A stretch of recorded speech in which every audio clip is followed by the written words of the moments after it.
बिस्मिल्लाहिर्रहमानिर्रहीम, अस्सलामुअलैकुम। क्या हाल चाल है प्यारे प्यारे दोस्तों। उम्मीद करती हूँ कि आप सब ठीक ठाक होंगे और बिल्कुल ज़बरदस्त किस्म के रोज़े गुजारे होंगे, ढेर सारी बातें कर रहे होंगे और मुझे भी अपनी दुआ में याद रखिएगा। तो दोस्तों, आज की रेसिपी बहुत ही मज़ेदार जूसी फ्रूट चाट, ज़बरदस्त किस्म की। क्रीम वाली नहीं बना रहे हम, ठीक है, हम इसमें जूस ऐड करेंगे और ये बहुत ही जमी बनती है। आप भी ज़रूर ट्राई कीजिएगा रमज़ान में। तो और सबसे तारीफ़ हासिल कीजिएगा। वीडियो को लास्ट तक देखिएगा ताकि मुकम्मल रेसिपी आप तक पहुंच सके। स्किप ना कीजिएगा वरना वो मज़ा वो टेस्ट नहीं आएगा। तो दोस्तों इसके लिए फ्रूट आप अपनी मर्ज़ी के हिसाब से या आपके घर में जो भी अवेलेबल हैं आप उनको यूज़ कर सकते हैं। मैंने तो थोड़ा बहुत खर्चा भी किया था। है एनीवेज, सबसे पहले अब रेसिपी स्टार्ट करते हैं। तो चलें, एक बाउल ले लेंगे, उसमें डालेंगे हम तकरीबन 3 कट काट के बनाना यानी केले।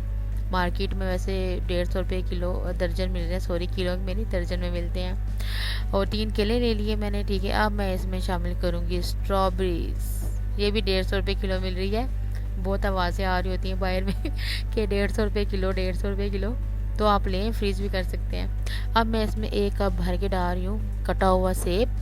सेब मैं छील के साथ इसमें शामिल कर रही हूँ। छील के इसमें सेब इसलिए शामिल नहीं कर रही कि वो मैसी हो जाएगा, इसमें थोड़ा क्रंची बनाएगा, ठीक है।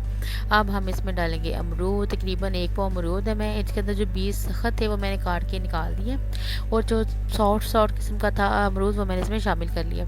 अब हम इसमें डाल रहे हैं उबले हुए मज़ेदार किस्म के हल्के हल्के से नमकीन से सफ़ेद चने, ठीक है। ये ऑप्शनल है, वैसे ये डालेंगे तो आपको पता चलेगा कि फ्रूट चाट कहते हैं किसको है, तो इसको ज़रूर ऐड कीजिएगा। अब मैं इसमें डाल रही हूँ चटपटा किस्म का ना ये फ्रूट चाट मसाला। मैंने पेड प्रमोशन नहीं कर रही, वैसे शान वालों का यूज़ कर रही हूँ, ठीक है।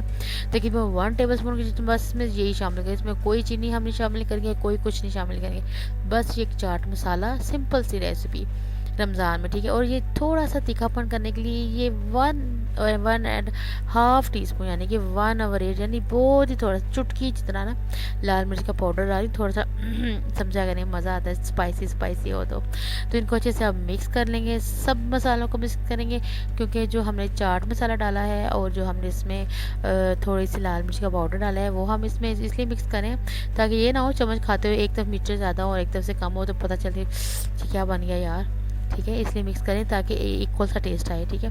ये देखिए इनको मैंने अब कर लिया है बिल्कुल मिक्स। अब हम इसमें डाल रहे हैं एक सीक्रेट इंग्रेडिएंट्स मज़ेदार किस्म का। ये है जनाब 1.5 कप ऑफ इमली का पल्प। बहुत यूनिक किस्म का टेस्ट देगा इसको, ठीक है। मस्ट ट्राई कीजिएगा।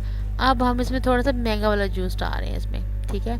आप इसमें फ्रेश ऑरेंज जूस भी शामिल कर सकते हैं, ये आपको जो भी फ्लेवर पसंद हो, ठीक है।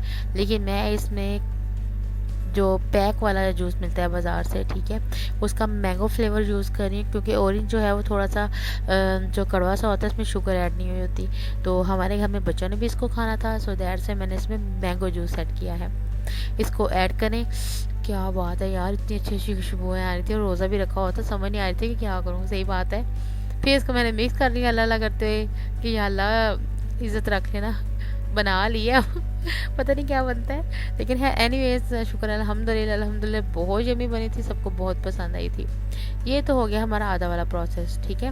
अभी मज़ीद हम थोड़ा सा प्रोसेस और करेंगे, इनको मिक्स करेंगे। ये मेरे भतीजे भी मेरे सामने बहुत तंग कर रहे थे यार, कभी वो उठा के इधर रखते हैं कभी उधर रखते हैं, क्या करते हैं समझ नहीं आती।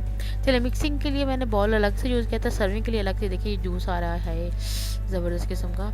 अब हम इसको डिश आउट कर रहे हैं, ठीक है। सर्विंग में बॉल यूज़ कर रही हूँ। अब मैं इसमें सर्व करूँगी तो इसमें मैंने सारा जो मिक्सचर मैंने बनाया था उसको मैंने इसमें डाल दिया है। अब जनाब इसकी हम करें कुछ टॉपिंग्स वगैरह मज़ेदार किस्म की। कुछ इसमें नट्स यूज़ करेंगे, कुछ मुरब्बे यूज़ करेंगे, कुछ कोकोनट्स वगैरह यूज़ करेंगे। तो इन सब चीज़ों को हम यूज़ करके इंशाल्लाह मज़ेदार सा बनाएंगे। मेरे पास ये डेजिकेटेड कोकोनट यानी कद्दूकश किया हुआ बाज़ार से मिल जाता है कोकोनट, आप वो भी ले सकते हैं और आप ताज़ा गरी को भी कद्दूकश कर सकते हैं। वो इसके ऊपर हम सब प्रिकल कर रहे हैं, ठीक है, यानी इसके ऊपर फैला रहे हैं। अब इसके बाद हम इसके ऊपर डालेंगे बहुत थोड़ी थोड़ी सी ना किशमिश, ठीक है। राइजन्स जो होते हैं उनको मैंने धो लिया था, और हमेशा इन चीज़ों को आप धो के इस्तेमाल करें। इनको मैंने धो लिया था और अब मैंने बस चंद दाने ही डाले हैं, क्योंकि ऑलरेडी सारी चीज़ें मीठी थी, तो मैका बहुत ज़्यादा मीठा भी अच्छा नहीं होता सेहत के लिए, तो इसलिए अब मैंने ना बस वो कलर वगैरह लाने के लिए इसमें थोड़े से मुरब्बे डाल दिए थे, कुछ रेड वाला डाला था, फिर इसमें मैंने थोड़ा सा ग्रीन वाला भी शामिल कर दिया। अब आप ये देखें कितना ज़बरदस्त लग रहा है यार, सही बात में बहुत मज़ा आएगा इसको खा के। ट्राई करके प्लीज़ कमेंट बॉक्स में मुझे ज़रूर बताइएगा कि आपको ये रेसिपी कैसी लगी। देखें ये मेरा छोटा भतीजा ने, इसने देखे साथ में से मेरा पड़ा हुआ ना गमला उठा लिया यार, हाथ तो ये तंग करते हैं इतना ज़्यादा। चलो है रेसिपी की तरफ चलते हैं। अब मैंने इसमें डाला जनाब थोड़ा सा कटा हुआ बादाम, बहुत महंगे, बहुत कम यूज़ करें, लेकिन टॉपिंग कर लें, ज़रा अच्छा लगता है दिखने में, क्योंकि खाना पहले हम आंखों से खाते हैं, फिर उसके बाद हम मुंह के साथ ज़ुबान को टेस्ट करते हैं। तो आपने इसको ऐसे करना है, ठीक है। अब ये देखें ज़बरदस्त किस्म का हो गया है, ये ऐसे शाही जो है ना, इसको आप शाही फ्रूट चाट भी कह सकते हैं, ठीक है। नीचे जूस है, कुछ ज़बरदस्त किस्म के फ्रूट्स हैं, आपको जो फ्लेवर पसंद है, जो फ्रूट्स पसंद है वो शामिल करें, कुछ मुरब्बे, कुछ आलमंड्स वगैरह यूज़ करें, और ज़बरदस्त किस्म की शाही फ्रूट चाट रेडी करें। रमज़ान शरीफ में इसको मस्ट ट्राई कीजिएगा। अगर आप ये रेसिपी जो है इसको ईद पे भी इस्तेमाल कर सकते हैं, मेहमान हैं उनको मज़ेदार किस्म का ये बना के आप दें तो ज़बरदस्त किस्म का ये रेडी हो जाएगा। उम्मीद करती हूँ कि झटपट से तैयार होने वाली मज़ेदार शाही किस्म की फ्रूट चाट की ये रेसिपी आपको मज़ीद पसंद आई होगी। प्लीज़ मेरी वीडियो को लाइक और सब्सक्राइब करें चैनल को। अगर वीडियोज़ अच्छी लग रही हैं तब भी लाइक कर देंगे, नहीं अच्छी लग रही तो तब भी लाइक कर दें यार, कुछ नहीं होता आपका लाइक करने से, कुछ नहीं होगा, ठीक है। दुआ में याद रखें, मिलते हैं रेसिपी के, तब तक अल्लाह हाफिज़।